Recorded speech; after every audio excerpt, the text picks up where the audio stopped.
States National Park Service manages 423 properties and areas in all 50 states and some overseas territories such as American Samoa and the Virgin Islands, neither of which I've been to and probably won't get to.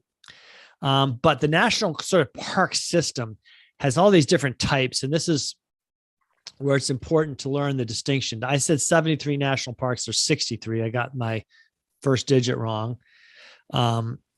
The newest one was just added last year. It is the New River Gorge in Virginia here.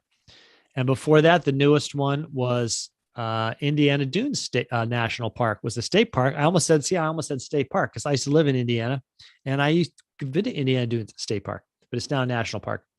There are 63 national parks, 61 national historic parks, 74 national historical sites. So a site is a little bit bigger than like a building. There are 16 national battlefields, battlefield parks, battlefield sites, 10 national seashores like Cape Cod National Seashore. I've been there as a kid. So these are, and the other designations besides these that I mentioned right here, which if you add them up, that's about half. There's national monuments. There are lake shores, recreation areas, scenic rivers, monuments, trails. This here is actually the C&O towpath, runs along the old Chesapeake and Ohio Canal next to the Potomac River, which I have biked its length. And that's a national, I can't remember what it is. I think it's a national park. It's not a national park. I think it's a national historic site or something. These designations get a little bit fuzzy, but it's owned by the U.S. government. We own it. It is one of those ones that is free, by the way. They're in all 50 states. Not all of them have entrance fees. This is Point Reyes National Seashore in California, north of San Francisco. Any of you California folks been to Point Reyes? Yes. Really nice. That's the lighthouse at the end. And my memory is that Point Reyes was free to get into. There's also a wonderful hostel there that you can stay in. And once you get on the other side of San Francisco Bay, it becomes like forest area and totally different from the city. Yeah. Well, this is a very nice part, California. I was there 4 years ago. Really pretty. Anyway, Point Reyes is free. How do you spell that? Reyes. Okay. I forgot. I hope no one saw that slide I advanced to accidentally. Does anybody know which national park or site has the most visitors in 2020 as last year? Oh, you asked that before. And Yellowstone. Yellowstone. Good guess. The Blue Ridge Park? Blue Ridge something? Yeah, it's somewhere around. Yeah. I blew it by accidentally advancing to the Blue Ridge Parkway. It had the most visits. It's 400 some miles long, runs through the Blue Ridge Mountains. It actually starts just 35 miles south of me. The Shenandoah National Park runs along the top of the Blue Ridge from Front Royal, Virginia, down to Fishkill Gap. And there, the same road kind of picks up and becomes the Blue Ridge Parkway. The Shenandoah National Park is called, in the roadway, it's called Skyline Drive. But Blue Ridge Parkway continues on. It had the most visits of any site. Anybody want to guess which of the 63 national parks had the most visitors? And Fred put out Yellowstone. Yosemite, Yellowstone, those Y parks. Anybody else want to? Anybody else want to take a guess? Okay, I'll show you. Great Smoky Mountains National Park had the most visits of any park last year. And at first you go, really? More than the ones out west, but don't forget how densely populated the East Coast is. And the Smoky Mountains really are beautiful. People like to go up there. So that kind of makes sense. And with a lot of people stuck and unable to travel, maybe not wanting to travel long distances, probably a lot of the national parks had visits from people closer in.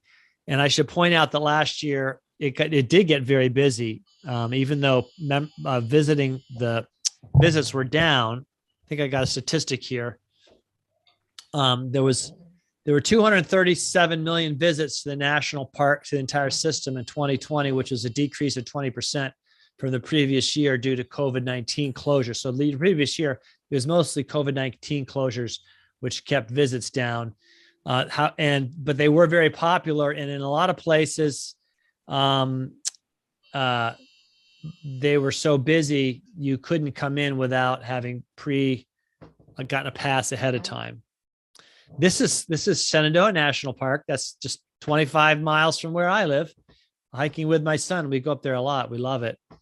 All of the national parks and sites, any of the places that require entrance fees, are accessible with the America the Beautiful Lifetime Pass.